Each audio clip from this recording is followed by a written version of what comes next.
So are you one of the many people out there looking for the ladder? Do you even have an idea what the ladder is?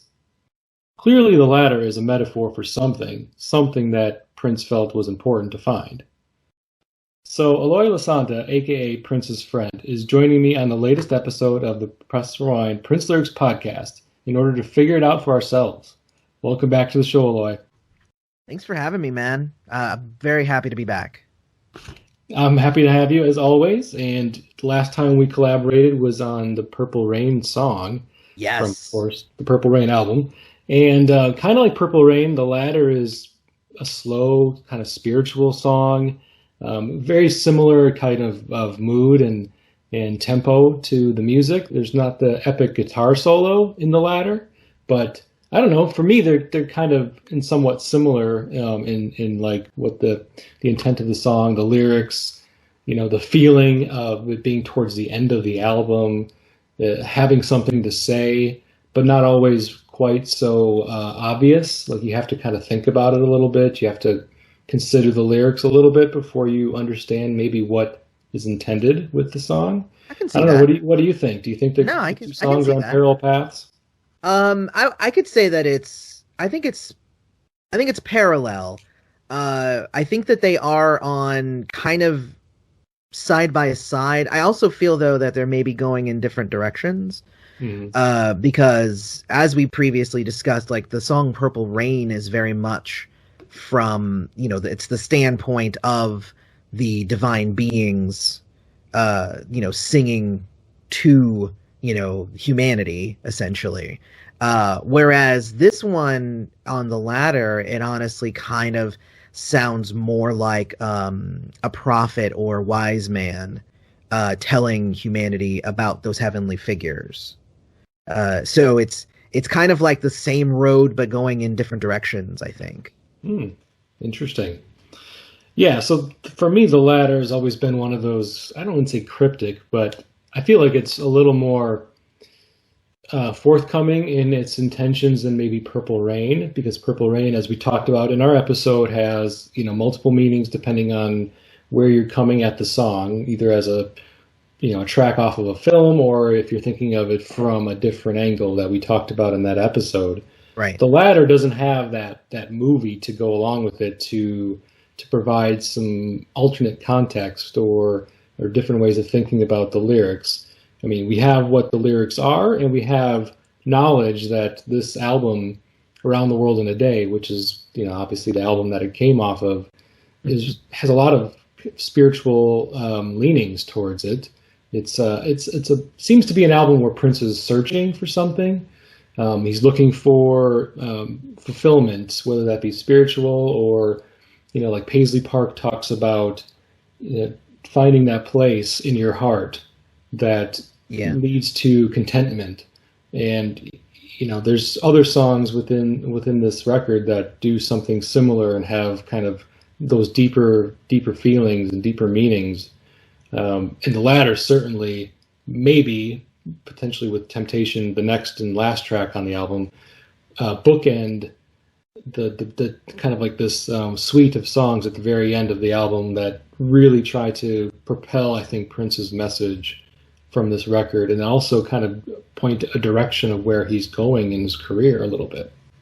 What I also appreciate about Around the World in a Day is very much what this album as a whole, and obviously we'll get into the latter in a second, but like just the album as a whole is about, like you said, Prince is searching for that thing, but it's all very much about the journey getting there. And you can see that every time he makes any kind of, a breakthrough of some sort, he's taken away by something else. So, if you just take the album as it is, Around the World in a Day is more kind of like an intro, magical mystery tour. We're going to go on this journey together. And then you see like Paisley Park, it's in your heart. I feel this, it's in my heart. Oh, but pop life, I want all these things, and there's drugs, and there's all these things that are very distracting. And then you get into Condition of the Heart, where he's lost his love and all of that stuff. And then you get into Tambourine, where it's like, well, I was sad, but now I'm gonna pleasure myself, I'm and gonna play my tambourine. I'm Yeah. going to play my tambourine, as you could say. And then there's, America, where, well, maybe I can find some solace in, my patriotism, and whatnot. But then get another song that'll take them away from that. And it's just interesting that the whole album kind of just has you, um, kind of going on like a topsy-turvy kind of feel in terms of the subject matter of the songs. So I would definitely agree. It is Prince, looking for something, but just not necessarily being able to actually find it.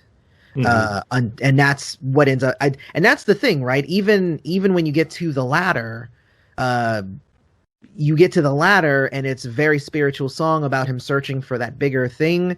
And then the next song after that is Temptation, where he's, pulled off of it again until the very end of that song.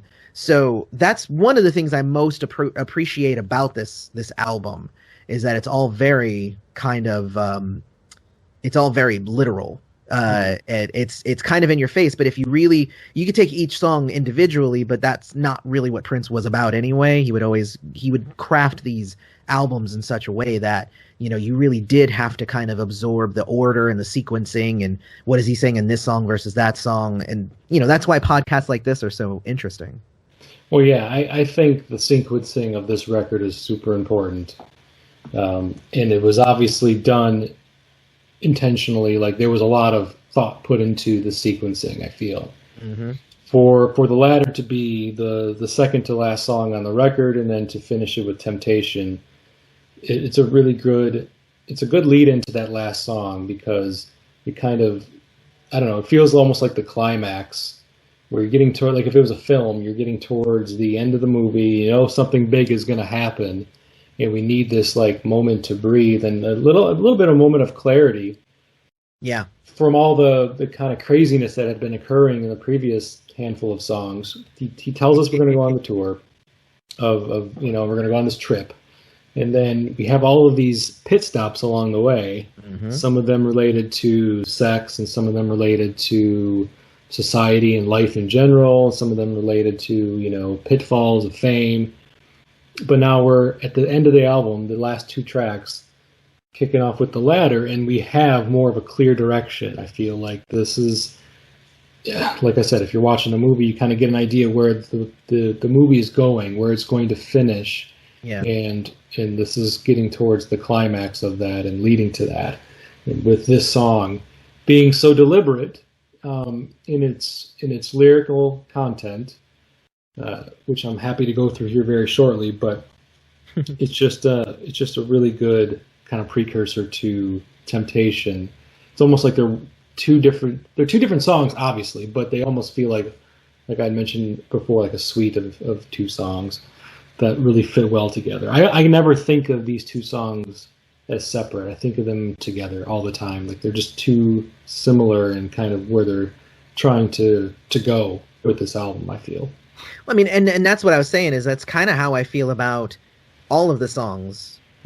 After the first one, Paisley Park and Condition of the Heart, they bounce off of each other. Raspberry Beret and Tambourine, they bounce off of each other. America and Pop Life, they bounce off of each other. So I feel like the latter and Temptation also do that same kind of, like, they were meant as, like, he could basically have released these as like couplings if he really wanted to do that. And then they would all like literally fit, because one is kind of the positive side and one is the negative side of each of the concepts here.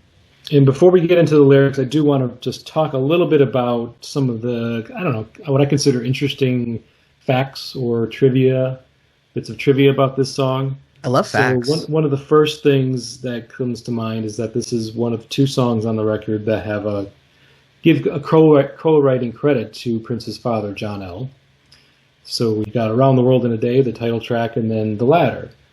And I think I read somewhere in an article of an interview around this time where Prince had said John L. really kind of created like the chords and the basic melody of the song, and then Prince took that and added his parts to it. So that is my understanding of what John L's contributions were for this particular song.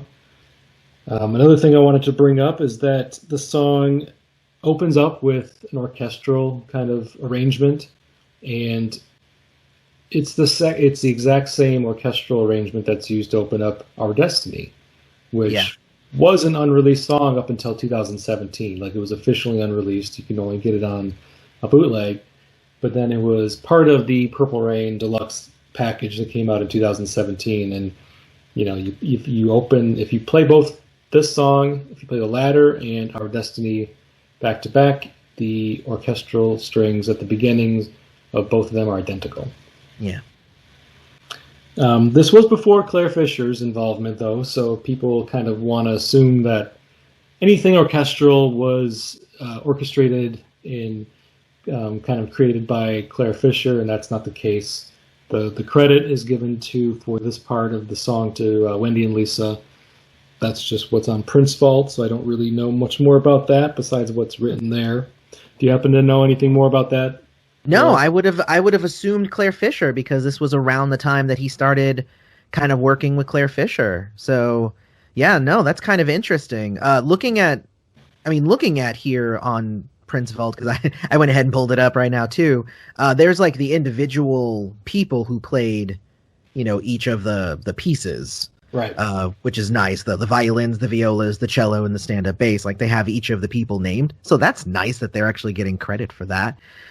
But obviously, one of the things that I noticed there was David Coleman, which I don't know if it's related to Lisa Coleman or not. But there's a David Coleman on there, so that could be kind of where Prince got hooked up.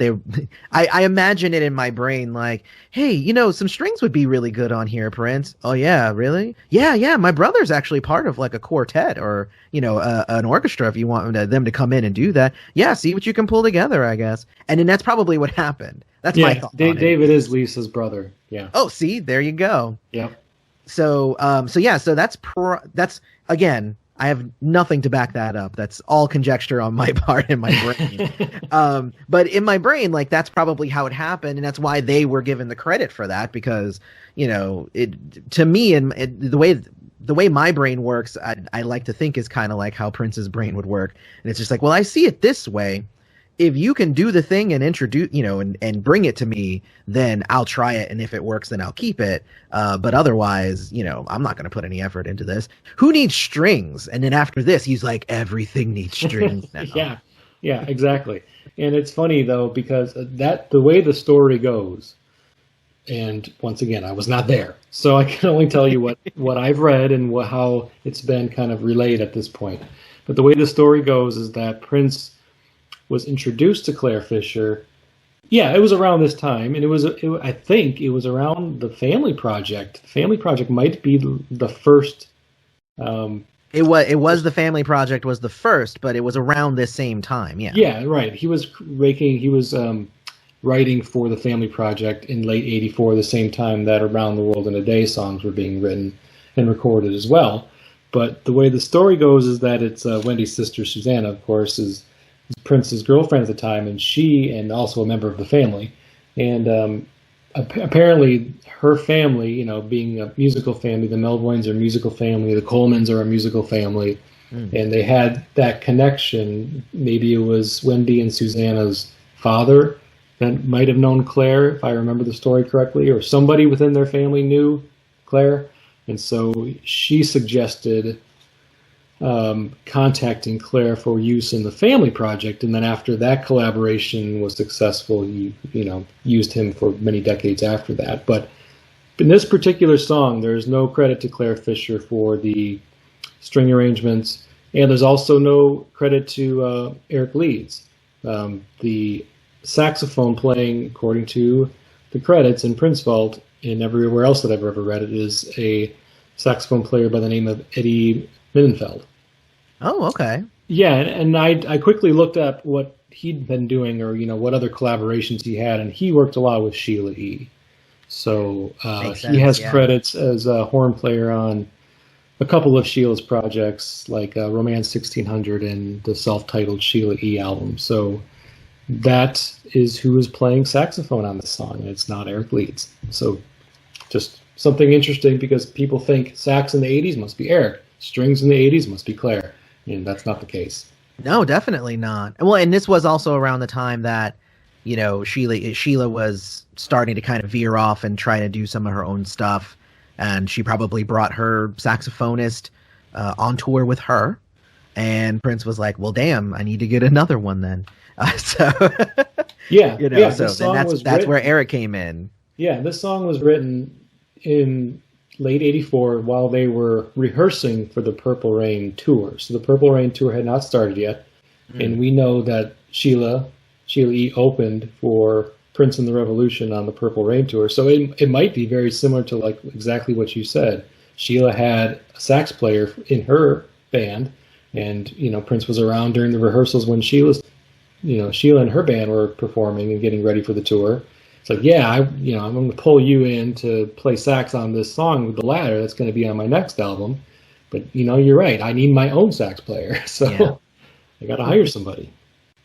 Okay, and another thing I wanted to mention, and I didn't actually know this until not that long ago. So there's a lot of, there's a chorus of female vocalists that sing in the chorus and sing in certain parts of the song, his backing vocals to Prince. And he, obviously, the Revolution had two females in it from Purple Rain on, and so that was Wendy and Lisa. But the credits also are given to Susanna as well, and Taja Savell. And so I didn't know Taja was already kind of working a little bit with Prince as far back as 1984, since her album wouldn't come out for a few more years. Yeah, actually, I didn't know that either. I'm learning so much just being on your podcast, I'm telling you. Yeah, she's credited as Taj. Yeah, so, now I had heard another voice on that, but without checking anything, I assumed that it was Jill Jones, because Jill Jones, that Jill Jones was hanging out around this time. So it kind of makes sense. But yeah, I mean, that's kind of interesting that she was already in Prince's camp back in 84. Yeah, and who knows? Jill might have been on the song too. Could they have 5 female vocalists? I guess. I'd have to listen again, I guess. It's just that the thing about the unfortunate thing about with Jill's is backing vocals a lot of times were not credited. So you kind of have to okay, well, Jill was around this time. Could she be on the song? Yeah, sure. I suppose she couldn't be, just because her name isn't on the credits. Right. Okay, let's see. Was there anything else I wanted to bring up about the song before we start diving in? Second to last track, mentioned that already. The interesting pieces about John L. and writing the chords. I thought that was kind of cool, because that's always been a question mark for me personally. Like, whenever Prince gives a co-writing credit to his father, I always kind of wonder what part of it was him, what part of it was Prince. Was it 100% collaborative effort where they just bounced ideas off each other and come up with this one song? I also feel like it's interesting too when you end up getting into the written by versus composed by. Because I remember during the Piano and the Microphone tour, the show that I saw when I was at Paisley for the first celebration I went to, he starts, Raspberry Beret, and he starts doing the groove on there, and then he goes, Lisa came up with this, and then the crowd was like, ooh, what, and then he goes, hold on, I wrote the song, she just came up with this part, and everybody was like, oh, okay, cool. And that's where the fact that we just kind of, we have a blanket thing of written by, there should actually be separate written by, separate composed by, I feel, which we don't necessarily get on individual songs. You'll have album credits that'll be arrangement by, stuff like that. But it's interesting to have it all in, each song has its own individual credits. So for instance, on The Ladder, most likely it was written by Prince, but composed by Prince, John L. Nelson, and Lisa Coleman and Wendy Melvoin. So that's where it kind of would go into it. It's just Basically, it's just, I don't know. I like granular kind of examinations of things like that so that everybody can get like the credit that they deserve, you know, Yeah.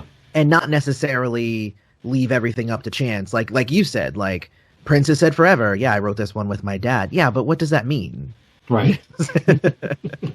Yeah, it's certainly a cause for a lot of debate within the Prince community these days about who did what. I mean, we all kind of know Prince. Prince did it all. That I never questioned that. That's never a question in my mind. Prince was the driving force of every one of the songs that he's ever written, and what other people contributed. It could vary, you know. It could be something very small. It could be something fairly significant that Prince then took and utilized. It's all really just a big question mark, and because he didn't, you know, elaborate to that level in his credits, we just don't know based off of. We'll never know unless we trust what the people are telling us, and we all know that there's certain aspects of that that can't necessarily be taken at face value either at this point, unfortunately. But I just always default to everything was written by Prince, and other people might have had some, you know, input on things here and there. But writing the song, no, that was Prince. Well, and that's what I'm saying. Like, it's just a matter of like, but then what does that mean? So. Yeah, write the lyrics, write the music. You know. Yeah, like I have a band, and like I think we're probably going to end up having, you know, performed by, you know, the group as a whole, but then we'll probably have individual things of like lyric writing and arrangement, things like that. Cause I don't know. I feel like that's important information to know, again, so everybody can kind of get their credit. Like I would love to be like, hey, wow, learning that it wasn't Claire Fisher and it was Wendy and Lisa. And like, that's awesome. Good job, Wendy and Lisa. Cause I love that opening, you know, it's like, you know, yeah, so it's beautiful. Yeah. Beautiful. Okay, well, before we get started on the lyrics, Eloy, I wanted you to maybe remind the listeners what it is that you do in the Prince community. I mean, obviously you have a voice and you have a platform. Why don't you tell everybody about that briefly? Oh yeah, I guess I did just mention that I have a platform. No, so yeah, so my name's Eloy. I have a YouTube channel called Prince's Friend where I like to talk about Prince. It's funny, it's in the name, but I do reviews of his albums, but also Prince alumni albums. We have like deep philosophical discussions about what Prince meant in songs and his different messaging. We also try to have some fun. I have things where I'm comparing songs or giving my top 5 on an album, or once a year, apparently. I don't know, maybe I'll do it more, but I do like a Prince song madness where I have to choose between 2 songs, and sometimes that's really, really hard to do. So sometimes, a lot of times. I will say 60% of the time it's hard to do, and then I would say the other 40% of the time I'm just like, no, I know exactly which one I love. Like it's just done. But of course, like 90% of my comments on those kind of videos are just, I could never do it.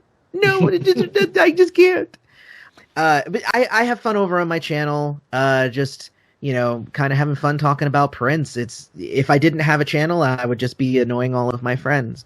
And so having a channel means I get to talk with people who not only won't be annoyed, but have just as much fun learning about all of this cool stuff that I learn about. Because half the videos that I post are like, hey, I just found out this thing, so I'm going to tell you guys now because it's really cool and it's exciting. I think one of the last videos I did was I had finally gotten a bottle of the 3121 perfume. So I was like, hey guys, let's smell this together.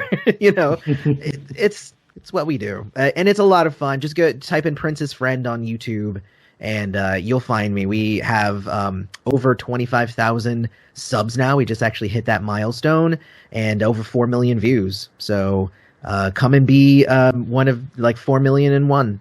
Yeah. Absolutely. It's what it does is it really sparks conversation, as you mentioned. It sparks community, and jumping into the comments on your videos is always It's always fun and interesting for myself as well, because I do it also when I watch your videos. I try to go to the comments Yeah. because there's always alternating opinions. People have their own takes, they have their own thoughts on things, and it's kind of cool because we're all kind of in the same boat as like loving Prince and his music.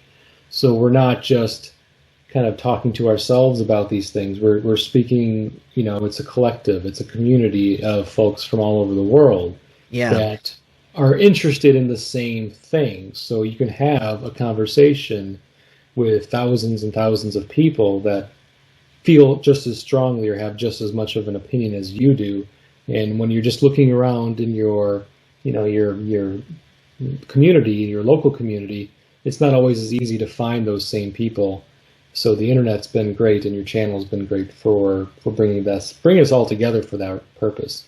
Thank you for that. I mean, it's become that, and I will say that because I wasn't planning on having a huge channel and having it change my entire life and open up so many different opportunities and and doors for me. Like, I literally just started a channel and started talking about Prince, and people seem to like what I said. And it's funny because like there are channels out there that have way more like connections, and they know more of like the individual histories and stuff, and they tout themselves as like Prince experts. And I wouldn't even say that I'm a Prince expert. I'm just I just love Prince and like to talk about Prince. Yeah, So not an expert, never claimed to be. and I never claimed to be. I'm like, hey, I listened to this album and this is what I thought of it. What do you guys think? How dare you say that? You think you know what you're talking about? I'm just telling you what I think. Yeah. It's like, what else can I say? Yeah, I mean, that's what this podcast is too. It's just telling people what I think, and also the idea and the purpose of it is to spark a conversation. Exactly. So myself and my guest have an opinion on lyrics, but we're only two people, and there's going to be other voices out there that might have different insight and more intriguing insight. It's something that we never considered as the two people talking about it on an episode, which is totally cool. And I just want to kind of start a conversation as well. And one thing that I recently did in hopes and effort to continue that conversation and spark that, because I think it's an avenue that really kind of encourages that a little easier than maybe like putting a comment in on a podcast page or sending me an email. But one thing that I recently started is a Discord. So nice. I'm using Discord for Press Rewind Prince Lyrics podcast, and I'm trying to, recruit people to join the Discord so we can have conversations about Prince and about Prince lyrics that's real time. We're all like talking about it together at the same time instead of having a lag or a delay that an email or a side conversation on Twitter might have. I want it to be read by as many people as possible. It kind of, in some ways, I think mimics potentially what a YouTube discussion would be on the comment section there. So I think so. I think Discord is I think it's a good avenue to go. It's even a little bit more direct than comments because everybody's kind of talking with everybody, as opposed to in comments a lot of the time they're literally writing to me and then I'm writing back. There's a very small percentage of commenters who actually jump onto other people's comments. Most people just leave their thought and then they move about their day. So yeah, and so I'm hoping, and what I'll do is I will make sure to put a link to the Discord for the Press Rewind Discord in the notes for this episode, so people can check it out. But I wanted to bring it up and make people aware of it because I'm still in the process of recruiting people to join, so we can get a larger community. That sounds fun. I'm going to join. All right, good. I look forward to it. I didn't know about it till today, so I'm going to join now. Yeah, I'm just in the process of kind of getting it started and informing people. So yeah, I'll send you the invite. Please do.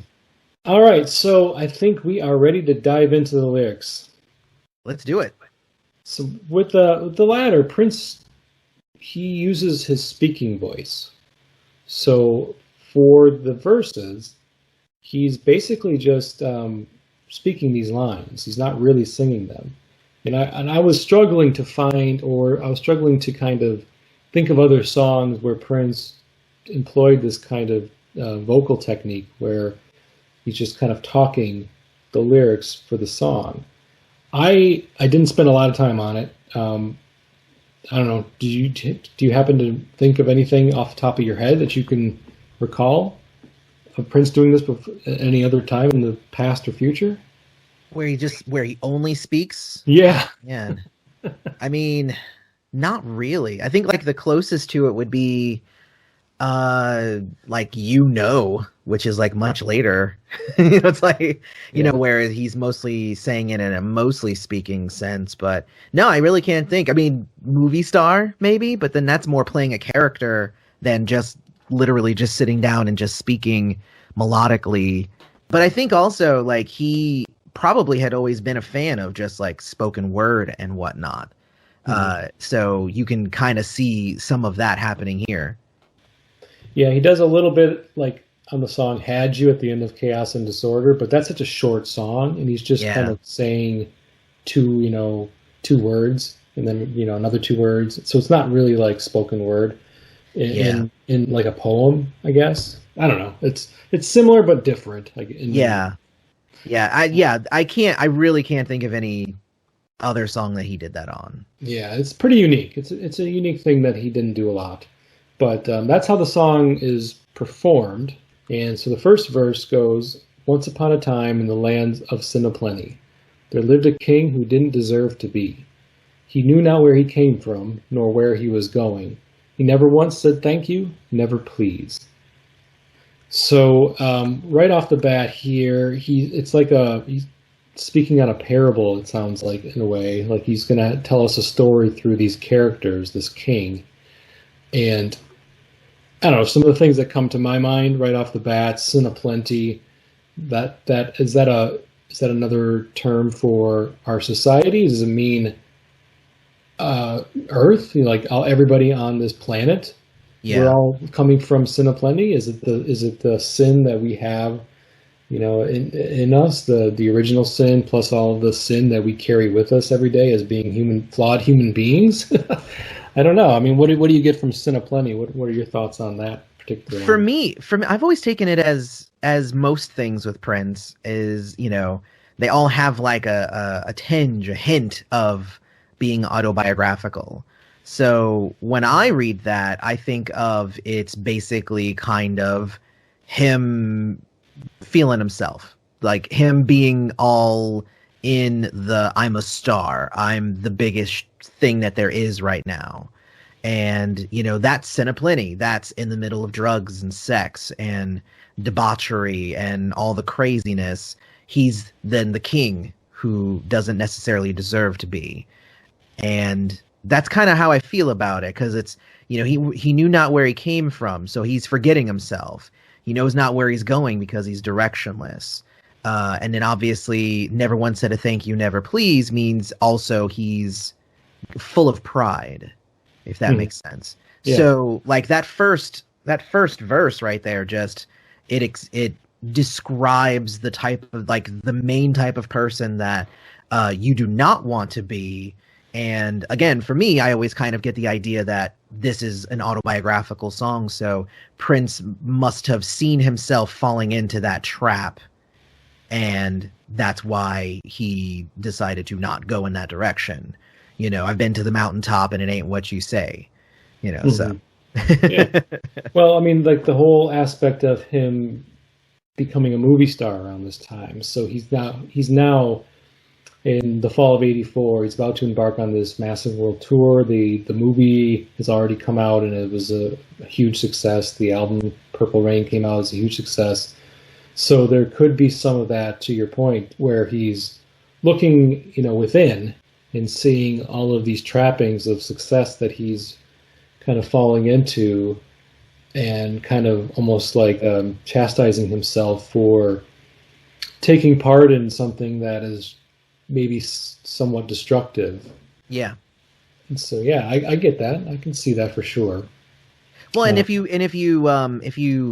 like read, like I read Morris Day's memoir, and if you read interviews and stuff from people around that time, Like, that's how a lot of people viewed Prince. Like, he was basically being elevated to this level that he wasn't necessarily the same person that they knew.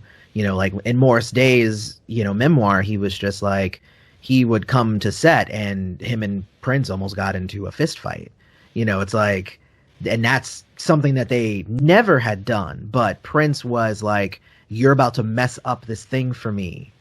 And like, he's not even looking at him like he's a person. You know what I mean? So I feel like Prince probably got into his own head a bit and, realized that that's how he was being. That's how I see it, at least. Yeah. Yeah, that makes sense. If you think about what a king is somebody with a lot of power. Right. Right. So they have a lot of power. And so, Prince was at this time at the height of his quote unquote powers. At least, he had a lot of pull in the industry at this time. And he also had quote unquote subjects, the people who worked for him, his employees, his fellow band members that he was in charge of. And he was the boss of the revolution of the time, of Apollonia 6. And so he had a lot of people that looked to him for direction, looked to him for inspiration, looked to him just in general, like, you're the king, you need to tell us what to do. Exactly. And if he never says thank you or never please, it kind of implies that you're taking advantage of these people. Don't appreciate the talents of those around you that are really there to help you succeed. I mean, a king is only as good as his kingdom, and so, if his kingdom is crumbling, then it's gonna all fall apart for him anyway. He's gonna, the crown is gonna fall off his head. So it's definitely a good analogy, and I think it definitely works especially when you consider where Prince was in his career in late '84. Totally. Definitely. Okay, so then after that, the next grouping of lines is, now the king, he had a subject named Electra, who loved him with a passion uncontested. For him, each day she had a smile. But it didn't matter. The king was looking for the ladder. All right, so now if you think of it from that context, Eloy, if we're thinking of this as an autobiographical song, now obviously that's just one angle, but keep going with that. And now with this next grouping of lyrics, what is he saying here? Is he saying that he has a woman that, really loves him and wants to be with him, but he's just preoccupied, that he just doesn't have time for her, either because of his professional life being so busy, or he's looking for this thing that isn't of this world necessarily, that isn't flesh and bone? Well, I mean, I think that's exactly it. Okay. It basically is, in my mind, it's saying, so he's the king. He has a subject named Electra, and who loves him and is always there. But for him, he's kind of in this whole kind of sin of plenty. And here's part of it, right? So if we go back to the first verse, because now, of course, I'm thinking completely different things now that we're talking about it. Because he's the king of sin of plenty, but he doesn't deserve to be the king of sin of plenty. And that's part of it, too. He's the king of sin of plenty, which is all of the drugs and the sex and the chaos of the thing, but he doesn't deserve to be it, which would tell me that he's not that. Right? He isn't partaking in the drugs and the drinking and all of that stuff, which, again, to attest by everybody's, accounts of that time from former bandmates and people around him, he didn't do that stuff. Mm-hmm. Right? So he's the king of all of it, but he doesn't necessarily want to partake in any of it. He still is like very pompous and, very kind of full of himself, but he has a woman who wants to be with him, but the reason that he's not even interested in his own kingdom is because he's looking for the ladder. And for me, it's almost like the ladder, I feel, represents that. I think the ladder represents Lovesexy. It's basically Prince. I think the ladder is the beginnings of Lovesexy. Isn't that funny? It's interesting. Mm-hmm. He's basically looking for that spiritual connection, but he hasn't found it, even though he's the king. And he's gotten to the top where he's worked so hard to get to, and when he's there, he's found out that it's just not what he was expecting, and he was thinking that it was going to fulfill him, but it didn't. And it's kind of sad. But anyway, yeah, it's probably some, he has a woman around that time. I don't know if he's singing about Susanna or any other woman that he was with. I wasn't there, so I'm not going to name any names or anything. But he obviously just wasn't content, not necessarily with the woman, but he wasn't content with himself. So there wasn't, he could not give anything to this woman if he wasn't content in himself, because he's looking for that ladder. Yeah, I mean, it all goes back to, you can't love others if you don't love yourself first. Yeah, that's how RuPaul says it. How the hell you gonna love somebody else if you don't love yourself? Can I get an amen? Amen. Because that's true, and it's absolutely true. And that's why I think a lot of times, like in this song, for example, he's looking beyond all of these earthly pleasures, sex and drugs and all of the fun stuff that goes along with stardom. And it's not interesting to him, because he realizes at this point the subject of the song, whether that's Prince or just in general, the subject of the song is not content with any of that. Right. Looking for the ladder is it's vague enough that you're kind of wondering, okay, well, what is the ladder? I mean, so visually, you have to start thinking of it, visually, to kind of help give some clues as to what this could be. And you mentioned love sexy, and that also is like a term that Prince created to express his desires for spiritual fulfillment. And in this song, you have the immediate visual right there on the record album, or on the cover of the album, that shows this ladder extending up into the heavens. So right off the bat, you're thinking it's like a way to connect heaven and earth with each other. Like, you have to climb this ladder to get to where you're going, because the traditional visual representation of heaven is that it's up in the clouds. God lives in the clouds. Yeah, that's what's always been. Heaven's up above, and hell's down below.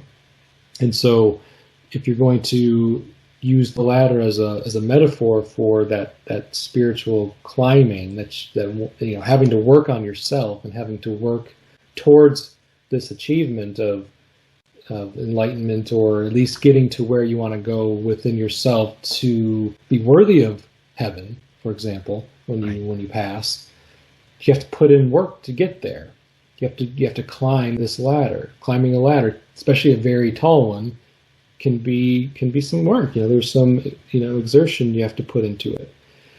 So the visual right off the bat is something to climb to get to heaven, some work that you have to do. At least that's what my initial thought is. And there's certainly alternate things that we can talk about of what the ladder could be as well, and I want to get to that in a second.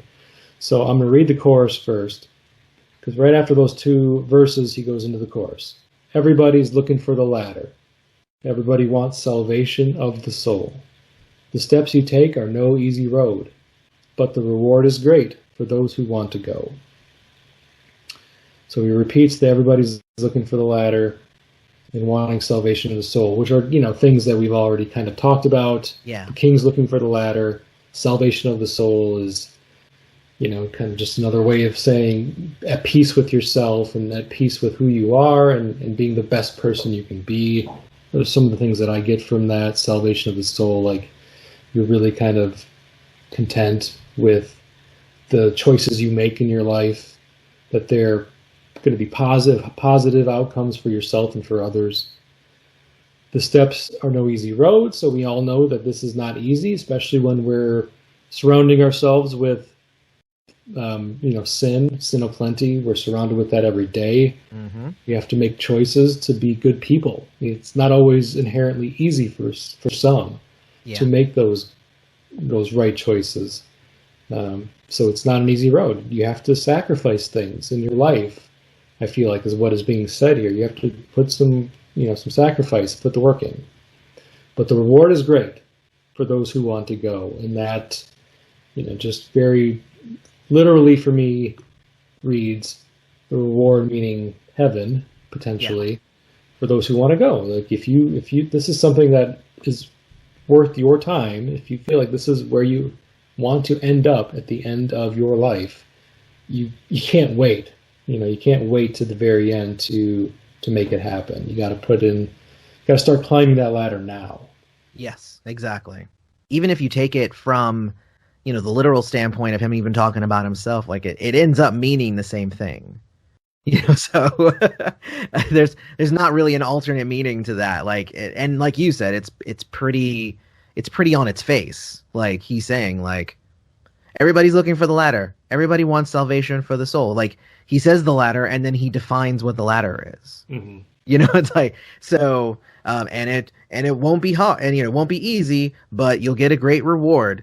I mean, yeah, like I've done lyrical breakdowns of songs that were much more difficult to figure out.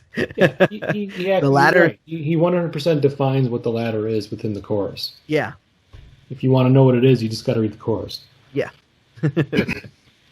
And the other thing I wanted to bring up, and it wasn't my interpretation, but while doing some preparation for this episode, I came across a comment where somebody suggested that the ladder is Jesus Christ, being like the person, the human being that connected us on earth with God in heaven. So that was just another thing I wanted to bring up in case anybody else had that same idea of what the ladder could be.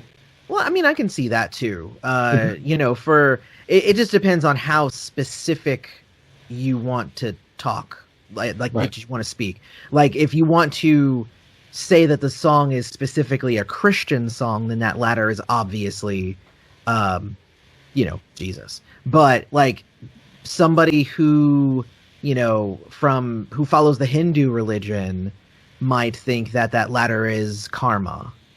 You know what I mean? So it's every philosophy and every religion would end up having a slightly different interpretation of what that ladder is.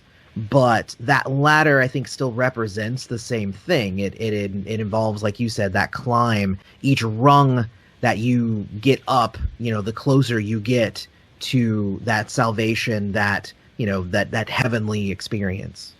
Yeah, exactly.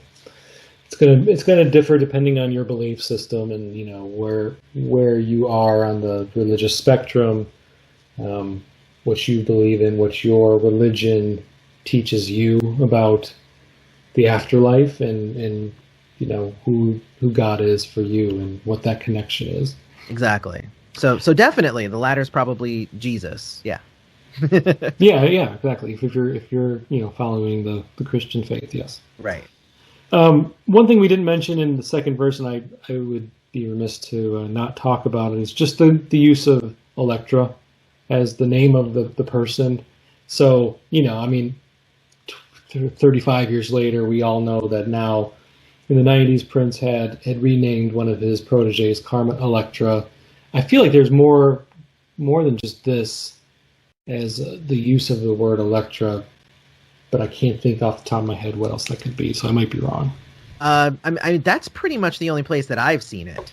Okay. In Prince's career is the creation of Carmen Electra, who, by all accounts, was a subject of his. He employed her and kind of gave her platform, which is awesome that he did that for her.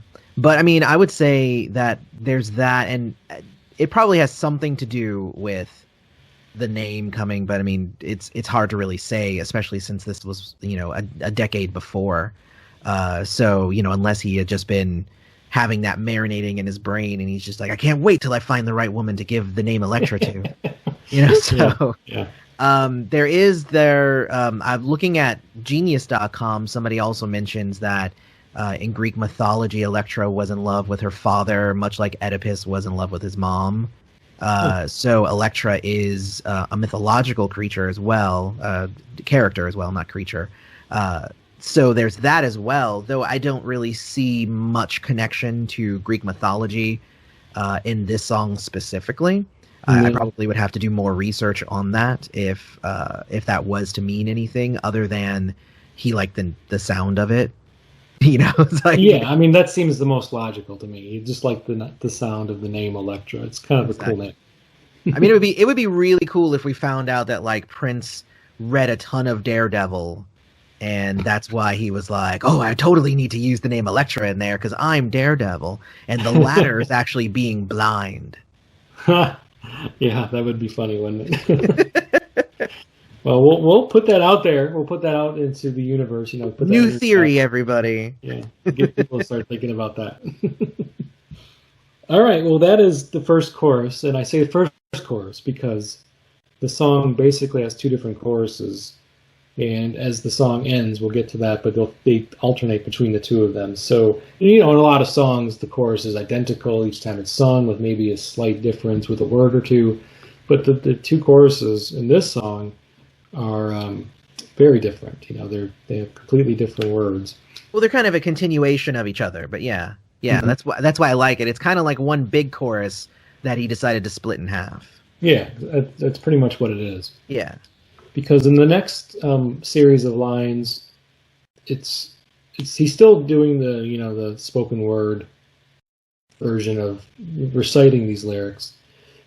You get to a little more of the female vocalists echoing him in this. So the women the women do the sing in the background on the chorus, the chorus that we just covered, but then they continue on throughout the rest of the song now. So the lines are: a feeling of self-worth will caress you. The size of the whole wide world will decrease. The love of God's creation will undress you, and time spent alone, my friend, will cease. And while Prince is saying those lines, in the background you hear the chorus of the women saying, everybody's looking for the answers, how the story started and how it will end. So that's what they're saying while Prince is speaking these lines that I just read. So just from a sound standpoint, I've always, and I said this in previous episodes, I really enjoy the mix of male and female voices in Prince songs. Yeah. I've always really loved that, and anytime that Prince had, and obviously Prince liked it too, because he employed a lot of background vocalists that were women over his career. Yeah. So I think he enjoyed that play between male and female voices in his songs, and I think it really works well in this song particularly. It's a really strong example of that, in my opinion. So with these lines, Eloy, what do you see here? What do you kind of get out of this section of words? Well, and this is Prince saying, you're looking for the ladder, right? Mm-hmm. The assumption here is that you found it, essentially. So a feeling of self-worth will caress you. Size of the whole world will decrease. Like, essentially, Prince has made it to heaven. This is him describing heaven. Mm-hmm. And in describing that it might not even, actually, you're wrong. I'm wrong. It's not even him finding heaven. This is him finding the ladder, because the ladder is just, finding the ladder is the hard part. That's basically accepting God. That's not even actually getting to heaven. That's just saying God is here and all of that stuff. And this is why I say it's kind of the beginnings of, Love Sexy, because that's what Love Sexy is. It's all about combining the love into the sex with the love of God and all of that stuff. So I love the line of the love of God's creation will undress you. It's just like he's adding some sexiness into this spiritual awakening, which is exactly what Love Sexy is, and that he came to actually coin a phrase for it, just a couple of years later. Yeah, I like that line. The love of God's creation will undress you as well. I get visual as well. The first thing that comes to mind is the cover of the Love Sexy album. I mean, Prince is completely nude on that album cover, but he's got this really kind of ethereal, aura about him. Like he's just at peace, and I don't know, just the way that it was captured. He doesn't look like menacing like on the cover of Dirty Mind, where he's almost nude. Here he's nude, and you just get this different kind of peaceful and serene feeling from that album cover. And so you kind of like get the same kind of, I get the same kind of visuals with the love of God's creation will Yeah. undressing you down to, what, to your naked self, and you're at peace with that knowledge. It's not something to be embarrassed of. It's not something to be ashamed of. There's no shame at this point. And the time spent alone, my friend, will cease.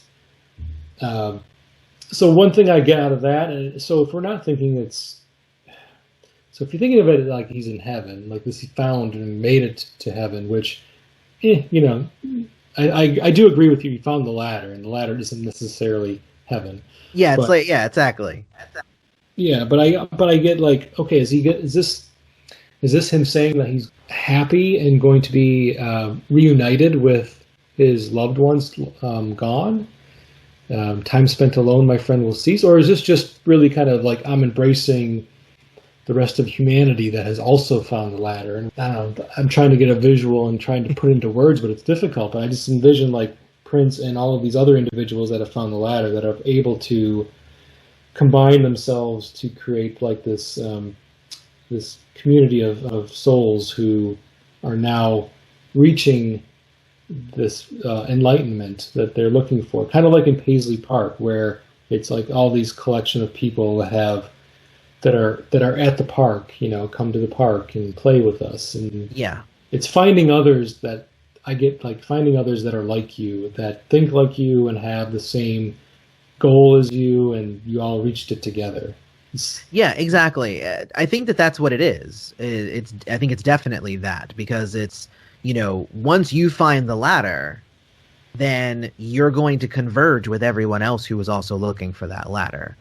And, the size of the world decreasing means that, the space between you and those people who are like you, goes away. And, some could say that that he had a prophetic dream about the internet. But, that's obviously probably not the case. But that is part of it. I mean, I think that's community. You know what I mean? That's what it is he's essentially saying you're going to find a community of people who feel and think the same way as you, so that you all can kind of work together to find the ladder, or to even ascend the ladder if you have already found it. Yeah. Okay. Thank you. I was a little worried that I was off on a limb there, and I didn't really know how to get off of it. But yeah, that pretty much succinctly reiterates what I was kind of thinking with these lines. Because if you think about and once again, this is all conjecture. I don't really know, but I get the feeling that a lot of people who reach a certain level of success, especially if they've reached it fairly quickly, they can quickly find themselves feeling alone, even though they're surrounded by people. Because now all of a sudden, this person who's now super successful has all this power, and it might be a case of where individuals may be afraid to speak their mind in front of them, or to be their true selves in front of them, for fear of repercussions, or what that's going to mean. If you get the whole yes men syndrome, where some people get so untouchable, nobody wants to be that person to offer an honest opinion to somebody, for fear of what might happen to them. Like I said, the repercussion of that. Right. So I imagine, like, if you're that person, you might have all these people that are quote unquote close to you physically, but emotionally, you still feel alone. And if you find these individuals that are also looking for the ladder along with you, and have found it along with you, you have that something in common that you can relate to them with. It has nothing to do with anything that you have earned on earth at this time. It's not based off of money or power or anything that people might try to take from you, or are afraid you will take from them, which is, I would imagine, be pretty freeing, where you feel like you can be yourself, your true self. Yeah, most definitely. So then the next chorus after that grouping of lines, so mentioned there's basically two choruses here. Everybody's looking for the answers, how the story started and how it will end. and that is that is the lines, the exact same lines that had been sung by the women behind Prince in the last verse. But the kind of the news section of lyrics in the chorus is, "What's the use in half a story, half a dream? You have to climb all of the steps in between." Yep. I love this chorus a lot. This section of the chorus a lot. I really enjoy the "What's the use in half a story, half a dream," because I think that that's, I don't know, for me, like half a story in the context of this song is basically saying a life unfulfilled, um, a life that does not lead to any kind of um, outcome that one can look back and be proud of, I guess. Yeah. Half a dream, it's like, okay, well, our life, if you look at it from that standpoint, from a very spiritual and religious standpoint, what we do here on earth is only a portion of our life. That's the belief, at least. You know, we have our earthly life, and then we have our afterlife. And so half a story is just the life on earth, and then there's no afterlife. You know, that's only half the story. We didn't get that. We didn't find the ladder. We didn't make it to heaven. We don't get to see the rest of the story, the rest of the dream. Do you get the same thing from that, Eloy? I can see that. For me, I have always interpreted it as basically, as soon as you find the ladder, you have to keep climbing, and you can't climb halfway and then stop. You know, for me, it seemed more like the idea of just throwing yourself in entirely into the pursuit of the ladder or the climbing of the ladder. I like your interpretation as well, that, you know, half of the story is this and the other half would be, you know, afterwards. So I do dig that interpretation. I think for me, the half a story, half a dream is not literal. Those are more like examples. Mm-hmm. You know, he's like, you know, he didn't say half a sandwich because technically half a sandwich could be pretty filling. But still a sandwich. Yeah. But he's like, you know, if you read half of a book, you know, don't you want to know the second half? You know, what's that? I've had half a dream before where like I have this amazing dream and then I wake up early and I'll just be like, oh man, what would have happened had I kept sleeping? You know, so yeah, we've like, all had so that. I mean, so I feel that, and I like the imagery of that. But for me, it seemed like it was more just like you always just have to be pursuing that thing. You have to keep pursuing spiritual you know, goodness and benevolence. Otherwise, you're only then experiencing half of what life can be. Yeah. I mean, that totally works. How the story started and how it will end, I immediately went to the Bible for imagery around that. How the story started, Genesis, how it will end, Revelation. So, like, there's that story, and it has a beginning and an ending, but you have to read the whole book to get it. You know, you have to put the, you know, to climb the ladder, to put that metaphor back on the table, because that's what the song is. Climbing all the steps in between. That last line does make that a little clearer. I mean, you can't skip steps. You have to hit each and every step, because each and every step is important. Yes, agreed. Once again, if you think about climbing a ladder, you can't. It's going to be so much harder if you try to skip. You know, skip around. Each step has its place when you're climbing a ladder, literally, if you think about it from that standpoint. So I get the metaphor. I get how the analogy is being used to represent that climb, and how every single step we take, every single moment of our life has importance while we are climbing that ladder of life to get to, you know, the end, the fulfillment, the spiritual fulfillment in heaven, if that's what we believe in. And one thing I try to do with some of these more spiritual Prince songs, and this song was really hard for me to do that, I'm not going to lie, but I also try to think of it in context of, let's say hypothetically you're not religious, you don't even believe in God, you don't believe in heaven. Yeah. How are you going to interpret this song to make it kind of fit for you and meaningful for you?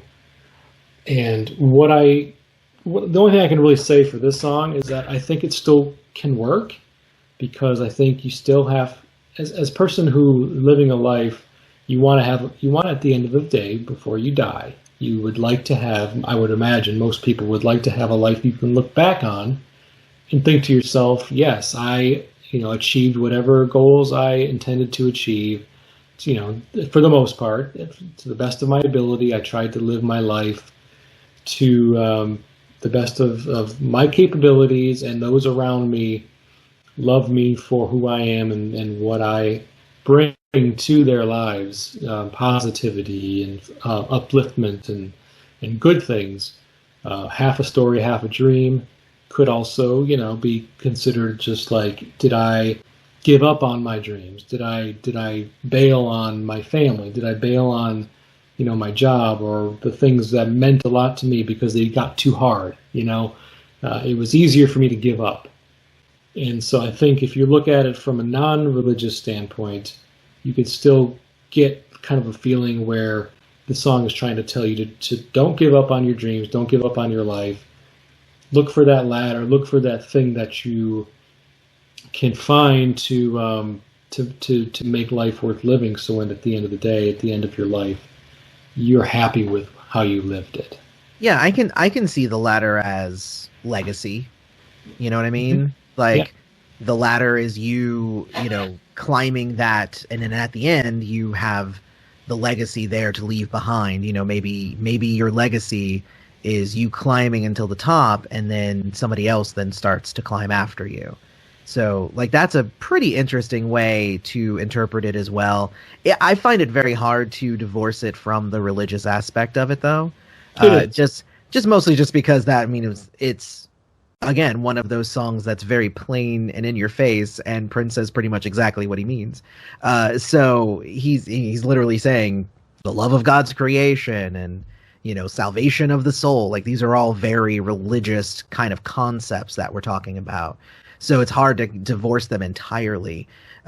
For me, as somebody who is also not super religious, I see it for its religious, awesomeness that it is, but also, get that that's basically what Prince is saying, is always be kind of searching for the next thing, always be searching for something that will make life better, things to that effect. And you can always take those lessons away from a song like this. But that was something I always appreciated about Prince is, even if I didn't believe in everything that he sang it with just in such a way, with such joy, that it was hard to not get a smile on your face, because he knew how to express his own joy and make you feel happy because he felt happy. And it didn't matter whether, I believe in the same God that he did or anything like that. His expression of his love of God was kind of intoxicating and brought others along, regardless of their actual religious beliefs. Yeah, it doesn't hurt that the song is performed beautifully. Exactly. No, I mean it's a really gorgeous song. I mentioned before at the beginning, it's slow. It can be kind of considered plodding if you're not really into some of Prince's slow songs. But for me, the strings at the beginning, you got the saxophone that really kind of accentuates, especially towards the end of the song when the choruses just keep being repeated and repeated.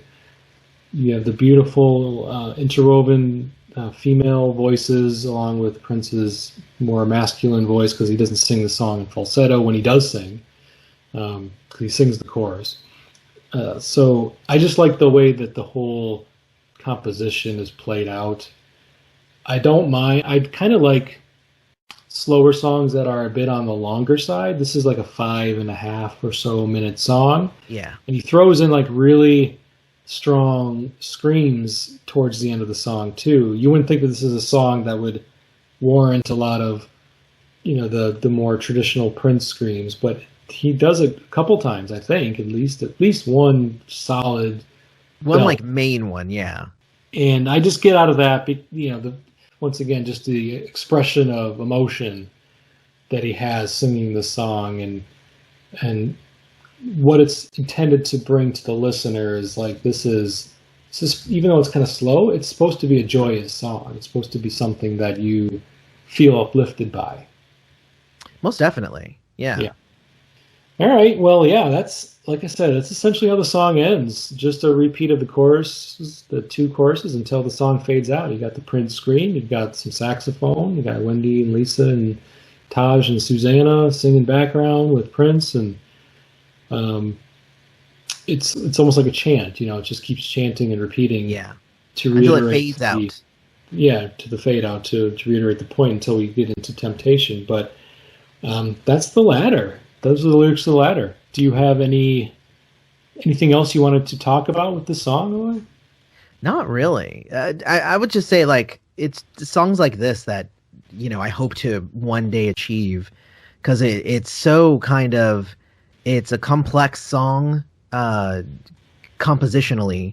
There's a Mhm. lot of things going on, the layering of the voices, just so much. And but then again, it's very simple and it's lyrical content, and even just the fact that it's mostly just him on the piano with there's that like the band is there, but it's very subdued. So like he had hit a certain stride in his career where I feel like it writing a good song like this had just kind of gotten to just be easier. And you can feel that this song was almost kind of effortless in how good it is. So I just hope to one day be be able to be nearly as good as Prince ever was with my own singing and songwriting and stuff like that. It's ridiculous how you can take this 5.5 minute song and we can literally talk an hour about Yeah, yeah. it. Well, that's a good segue. So why don't you, if you don't mind, telling the listeners about your musical your project for your band? Oh, well, I mean, so, the kind of an extension of me doing Prince's Friend as a YouTube channel talking about Prince and having lots of fun over there. In the last few months, I was able to kind of, what's the word? Recruit. I've recruited some really talented musicians, and we've been working on, some new music, which we're very excited about. And the name of the band is called Strays of the World, obviously, after one of my very favorite Prince songs, but also after kind of the philosophy of that song, which is, if you feel like you're an outcast, if you feel like you're somebody who doesn't belong, then that's like we're the band for you, essentially. Yeah. But also just even on the musical side, part of it too is, I actually come from a different background than Nick or Alcy, who are the other two members of the group. So we all kind of have our own backgrounds in music and our appreciation, our different bands that we like, because you get some bands where, everybody is like, they're all into the same stuff. So they end up coming out with just one distinct sound. But what we've found is that we're mixing our sounds together in such a way that we're really coming up with some pretty interesting stuff. And I'll say none of the songs are necessarily even that much alike to each other, but we're just having fun creating. And we do hope to have some music out actually within the next couple of months, at least a single of some sort. I mean, we're working on a bunch of different songs kind of all at once, but we are virtual. We're a virtual band. I guess that's the word we would say. We're a satellite band. Sure. So, we're all in different cities all across the US, and, we're piecing our songs together. And then, we'll listen to what the other one uploaded. We'll be like, ooh, change this thing and, make that, better or whatever. So I didn't want to really say better because, I don't think any of us have like been like, man, that was trash. Don't do that, but it is Not one yet, of those at fun least. things that we've been Not doing. yet. Work together a little longer, and you might. Yeah, well, I'm sure we will one day. But no, but it's called Strays of the World. We do have a Twitter set up. It's at We Are All Strays. And we do have a YouTube channel set up, but there's nothing on it right now. So, so that's where we're at right now. We're actually working on getting some promotional material done and all that stuff. So you'll be hearing a lot more about that from me soon. So yeah, but I'm very excited about it. I've been working like almost nonstop on the music for the last couple of weeks. It's been very, very fun. Yeah, I mean, it's really exciting. I mean, that was the whole beginning of your channel, was to talk about a musician. My podcast is to talk about a musician. So kind of the fact that you're starting to actually create music yourself, that's really exciting. So congratulations on that. Well, thank you. I mean, and honestly, I feel like I've just hit that spot. It's like, I say it and it sounds cheesy, but I decided to start making music in honor of Prince, because that was something that Prince advocated for a lot, was that, he makes the music for him. He makes it for himself, and you should make music as well. Everybody should make music. And I've actually seen a lot of other people kind of, start doing music since he died and all of that stuff. But it wasn't until really just like maybe a year and a half ago, maybe 2 years ago, that I started actually getting the idea that I actually did want to, do that sort of thing. And I've had music inside me my whole life, but I've always kind of had Prince there as kind of like a focal point. Like, when I needed new music, he had new music for me. Right. So the fact that like now it's, I have these ideas and these songs and whatnot in my head, but there's no other outlet except for me to just do it myself. So we've been working on it. We'll see how it works out. I'm pretty excited about it, and I'm hoping that everybody, ends up liking some of the songs. I already know that some of them are going to be hits, and some of them are going to be ones that I personally love, and everyone else will be like, "What the hell was that?" So, just like Prince, just like Prince, exactly. And I'm completely okay with that. Yeah, I mean, you have to have a little bit of everything in your discography. Songs for yourself, songs for others, songs that connect to a wide audience, some that connect to just a few, and it's all amazing stuff anyway. Exactly. The Latter's, I think, one of those songs that probably didn't connect with everybody, especially at first. I personally, I had the tape. I had the tape back when it came out, shortly after it came out, and as a 10, 11-year-old, I can't say The Ladder was a song that really spoke to me at that age. It took a little bit more of myself maturing and kind of understanding a little more about what the song was trying to say to get it. I was more into some of Prince's more upbeat songs, poppier songs. This was, I wouldn't say difficult, but it was certainly not, an instantaneous earworm. It didn't grab me right away. It took me a few years to really kind of warm up to this track. But here we are in 2020, and this song, I think, is one of the strongest on the album. So just goes to show something that might not connect to somebody right away could take its time and eventually get there, which it did for me. Yeah, I'd agree with that. I mean, I was always way more interested in Temptation than I was in The Ladder, but The Ladder is still a beautiful song, and I think it is a standout on the album. It's not poppy, it's got that spiritual core, but I think it really, really works, especially for this album. Yeah, I would definitely agree with that. All right, well, thanks, Eloy. I think what I'll do is I'll put a link to your band's Twitter page on my podcast notes, so that way people can find it and follow there if they follow Twitter. That way, when you do have music to share, I'm sure you'll be promoting that on that venue. Oh yeah, also on your Prince's Friend channel. So yes, either way, people will find, if they can find you, they'll find the music eventually once it's ready. Exactly. All right, well, I think that will end this episode of the Press Rewind Prince Lyrics podcast. I've been your host, Jason Brenninger. You can follow my podcast on Facebook, Twitter, and Instagram using Press Rewind Pod. Look for me there. As I mentioned earlier in the show, I just launched a Discord. I'm going to put a link to where to access that Discord channel for this podcast, so people can click on it, and then that's an instant invite to the Discord.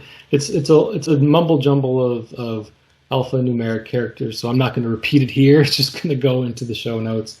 And until next time, thank you very much for listening, and goodbye.